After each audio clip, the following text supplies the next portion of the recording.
Finally 9 महीने के इंतजार के बाद ये दोनों एस्ट्रोनॉट जमीन पर आ गए अपने घर वापस, जिनमें से एक है सुनीता विलियम्स और उनके साथी बेरी विल्मोर। और इस बात की चर्चा पूरे सोशल मीडिया पर जोरों से हो रही है। कई लोगों के मन में ये भी सवाल है कि ये मिशन इतना हाईलाइट क्यों हो रहा है, इसको इतनी हाइप क्यों मिल रही है। तो इसी बात को जानने के लिए हमें समय में 9 महीने पीछे जाना पड़ेगा।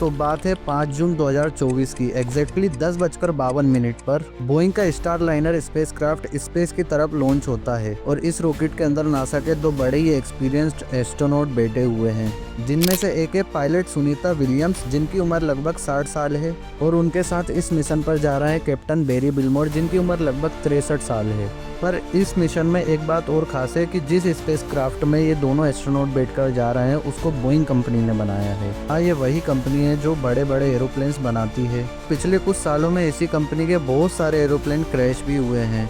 और अभी कुछ दिन पहले मैंने एक YouTube पे वीडियो अपलोड करी थी MS-370, जो कि 239 लोगों से भरी फ्लाइट अचानक से गायब हो गई थी। अब इसकी किसी को कंफर्मेशन नहीं है कि वो क्रैश हुई थी या उसके साथ कोई और एक्सीडेंट हुआ था, बट इस फ्लाइट में जो एरोप्लेन यूज़ किया गया था वो भी बोइंग कंपनी का बोइंग 777 था। तो इन क्रैशेस की वजह से इस कंपनी पे से लोगों का भरोसा उठ चुका था और ये कंपनी आज इस मिशन को बिना किसी दिक्कत के सक्सेसफुल करती है तो इसको अपनी पुरानी रेपुटेशन वापस मिल सकती है। और होता भी कुछ ऐसा ही है। ये स्पेसक्राफ्ट इन दोनों एस्ट्रोनॉट को अपनी मंजिल ISS तक यानी इंटरनेशनल स्पेस स्टेशन तक पहुंचा देता है।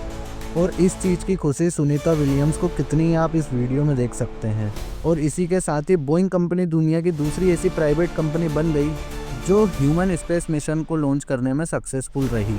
पर इन लोगों को ये नहीं पता था कि ये हमारी हैप्पीनेस अभी बहुत बुरे एक सपने में बदलने वाली है, क्योंकि ये मिशन सिर्फ 8 दिन का होने वाला था। सुनीता और उनके साथ के एस्ट्रोनॉट को 8 दिन अपने मिशन को कामयाब करके वापस धरती पर आना था, लेकिन यही 8 दिन का मिशन अभी 9 महीने के मिशन में बदलने वाला है। जब सुनीता और बेरी वापस आने की तैयारी कर रहे थे तब स्टार लाइनर स्पेसक्राफ्ट में कुछ टेक्निकल इश्यूज आ जाते हैं, जैसे कि प्रोपेलर सिस्टम का फेल हो जाना, स्पेसक्राफ्ट के थस्टर काम नहीं करना और फ्यूल लीक होना, जिसके बाद नासा ने ये डिसाइड करा कि इस स्पेसक्राफ्ट में एस्ट्रोनॉट को वापस बुलाना जानलेवा साबित हो सकता है।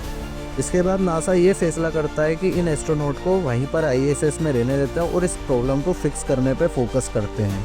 सुनीता और बेरी के लिए ये बात बड़ी ही अनएक्सपेक्टेड थी, पर खुशी इस बात की है कि ये दोनों अभी तक ISS में ही थे और अब जब तक इस प्रॉब्लम को फिक्स नहीं कर लिया जाता ये दोनों एस्ट्रोनॉट ISS में ही अपना बाकी का टाइम गुजारने वाले हैं। सवाल ये है कि धरती से 400 किलोमीटर दूर ये दोनों अपना गुजारा करेंगे कैसे।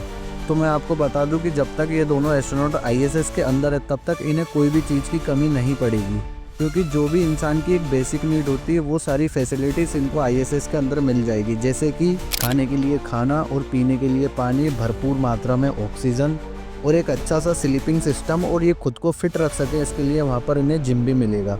दरअसल इंटरनेशनल स्पेस स्टेशन को अगर हम एक घर से कंपेयर करते हैं तो ये इतना ही बड़ा होगा जितना बड़ा एक 6 बेडरूम वाला घर होता है। बोइंग कंपनी पे एरोप्लेन के क्रैशेस के इल्ज़ाम तो लग ही रहते हैं, उसी के साथ में अब ये स्पेसक्राफ्ट भी फेल हो गया। उसके बाद कुछ एक्सपर्ट्स ने ये क्वेश्चन उठाया कि नासा के पास जब SpaceX जैसा अच्छा ऑप्शन था तो बोइंग को ये चांस क्यों दिया गया। पर अब सवाल तो ये है कि जो हो गया तो ठीक है, पर अब इन दोनों एस्ट्रोनॉट को धरती पर लाया कैसे जाए। स्टार लाइनर की बहुत सारी प्रॉब्लम फिक्स करने के बाद भी नासा को अभी भी इस स्टार लाइनर पर ट्रस्ट नहीं था, जिसके बाद इस मिशन में एंट्री मारते इलोन मस्क। अब जो बोइंग कंपनी काम बिगाड़ चुकी थी उसी को सही करेगी SpaceX, जिसके बाद नासा ये डिसाइड करता है कि SpaceX क्रू ड्रैगन कैप्सूल का यूज़ करके इन दोनों एस्ट्रोनॉट को धरती पर लाया जाए। 9 महीने स्पेस में रहने के बाद सुनीता विलियम्स और Barry Wilmore crew Dragon capsule में बैठकर अपनी धरती की तरफ रवाना हो जाते हैं। और इसी के साथ ही 18 मार्च 2025 को सुनीता विलियम्स और बेरी विल्मोर सेफली धरती पर लैंड कर जाते हैं। पर सवाल तो ये है कि क्या बोइंग कंपनी पर फिर से ट्रस्ट किया जा सकता है। अपनी राय मुझे कमेंट में ज़रूर बताना, और मेरी ये वीडियो आपको पसंद आई हो तो एक लाइक कर देना और चैनल को सब्सक्राइब करना ऐसे ही कंटेंट को देखने के लिए।